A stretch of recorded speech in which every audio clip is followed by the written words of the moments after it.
this could be the sin which most of you turned up to see.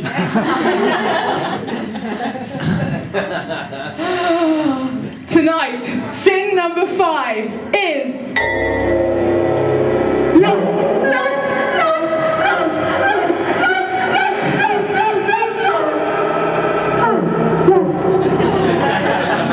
I'm just going to make some space now for you to tell us about your embodiment of lust, Liv. Well, often I've been taking the broader perspective on lust, but I'm not going to now. I'm going to take a more personal perspective on lust. For me, lust, I've had a great journey with lust. Sometimes it works out well, sometimes it doesn't work out quite so well. And here's a moment of lust. I had a very strange weekend, maybe a year ago now, and I was stopped by the police on the way back from this weekend. And this is what I would have liked to have said to the police officer. Hello, officer.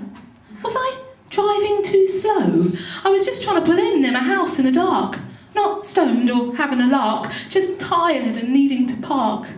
Yes, officer, I'm really okay. Just longing for an overnight stay after an unfortunate lay. You see, I was practicing the art of being alive in a service station off the M5.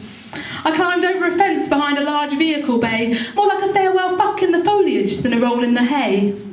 A bank holiday Monday, my lungs full of petrol and lead, I ended up under some ash trees giving al fresco head to an outward-bound lover who, apart from his penis, was practically dead. His body, the only thing lifeless and still in our organic earth bed. The motorway soundtrack was urban,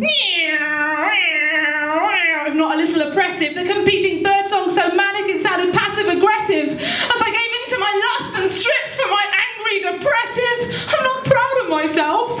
I don't think I'm impressive. But I was out of control, consumed with unbridled desire, naked and wanton among the bugs, bracken and briar. It was a bitter, sweet meeting, and now my skin is on fire. My body is itchy, my left leg is twitchy. I've got a rash from the kissing, my knickers are missing. I feel like a fool who's been dragged through wild gorse. These aren't the tears of a drunk, it's liquid remorse.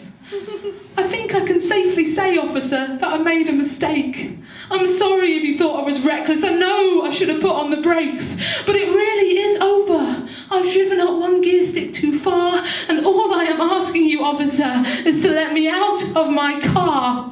And to return to your earlier question, I lied, okay? I just lied when I said I was doing all right. My heart is squashed and it's broken, and my bottom feels like one enormous midge bite. So don't you dare tell me to have a good night.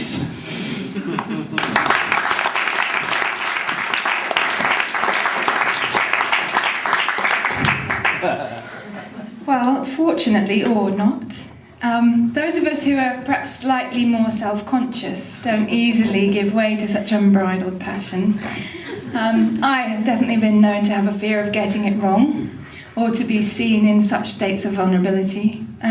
So I have in the past been accused of not entirely letting go. This is a poem about a conversation that left me feeling like a snow globe. Somebody shook me up. It's snowing in here, and I have to wait for this blizzard to clear and those words to stop bounding about in my ears, and for you or for me to face up to our fears, because intimacy is a frightening word to hear, and affection is one that all too commonly rears its head. You say, I don't touch you enough. I want to. I want you. I want to show you and to know you, and I want you to know that I want to show that I want to know you, but I'm scared. I'm scared of letting go.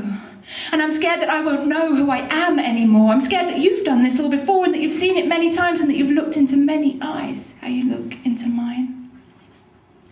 You took me from my safety place like I had a globe full of glitter for a face, and you set a storm to swirl inside, which tied up my tongue when I tried to reply, and you asked me over and over again as you watched through the plastic and peered at my brain if everything was really all right.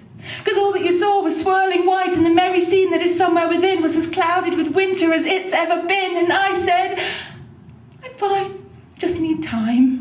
Things happen that way, it's simply the end of a tiring day. But I thought to myself, as I staggered away, I should say, eyes don't meet, and fingers don't touch, and people never talk about such things face to face in the place where I'm from. It's not right, it's not real, this thing they call feeling, at least that's what they fool you into believing. It's best kept secret, it's best not to share, one shouldn't acknowledge that it's there, and so you see, to me, it don't come easy. This trusting is a new tool with which I'm clumsy. But I'm starting to learn and I'm ready to grow, and if I could just do what it takes so you know, I could say something. I'd say, if I may, can't you like me the way I am now, and how come that you can't accept that it's true without touching? I treasure stability, it can't be denied, and my ability, in which I take pride, to be on my own, but I'd like to be shown how you'd like it to be so I could find it in me to be like that. It's something I've never done, and if you could see how far I've already come, you'd realise that we've just begun, but I fucked with your head and you think that you said something dumb. And through this tornado, I think that I see a glimpse of your face, and it's looking at me, and I hope that it will still be okay to say things about touch another day. I worry too much. And anyway, something funny came about when I was writing this down and reading it out. I got thinking of people and magic and faith and pain and death and time and space, and it seemed from the further away that I stood that what we had was something good. And so, as the air becomes clear, I see that that problem was small. I understand that was just little chat, and it really don't matter at all.